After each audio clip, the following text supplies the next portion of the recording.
গানটা সবসময় শোনা হয়? কোন গানটা? আপনার চোখে কি পানি চলে আসলো? আল্লাহ।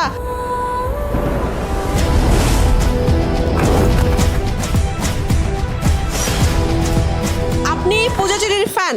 অবশ্যই ফ্যান, মানে ক্রেজি ফ্যান, ওনার জন্য সব কিছু করতে পারি। কি কি করতে পারবেন? কি করতে হবে কি করতে পারবেন এখন? আপনি বলেন, মইরা যাই। উনি বললে মরবো, আপনি বললেন না। আমি পূজা চেরির ফ্যান তো। দম সিনেমা দেখতে আসছি।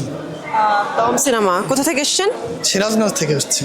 দম আছে বলে আজ এখানে, মূলত এখানে আজকে নাকি পূজা চেরি আসবে, তো দমও দেখা হবে, ওনাকেও দেখা হবে। ছিল? জি অনেক ভালো ছিল, শুধু অনেক ভালো ছিল? তার মধ্যে ছবি। হ্যাঁ আমরা সবাই আসছি দেখার জন্য। কতজন আসছেন এক পরিবারে? আমরা এক পরিবারে কতজন? 10 জন।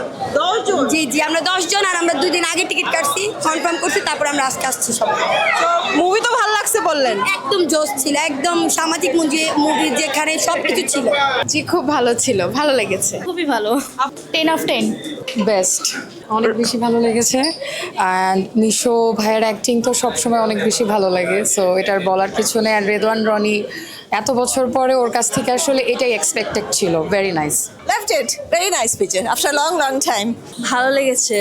অন্যান্য সিনেমাগুলো থেকে একটু অন্যরকম ছিল। নর্মালি আসলে মনে হয় অন্য স্টোরিগুলো কপি অনেক সময় করা হয়, কিন্তু এটা একটু ডিফারেন্ট ছিল, ভালো ছিল, ভালো লেগেছে। ভালো ছিল। আমাদের প্রিভিয়াস বাংলাদেশের সিনেমার জনরা থেকে এটা মনে হয় আমার কাছে অনেক ডিফারেন্ট লেগেছে, আলাদা, অনেক আলাদা ছিল।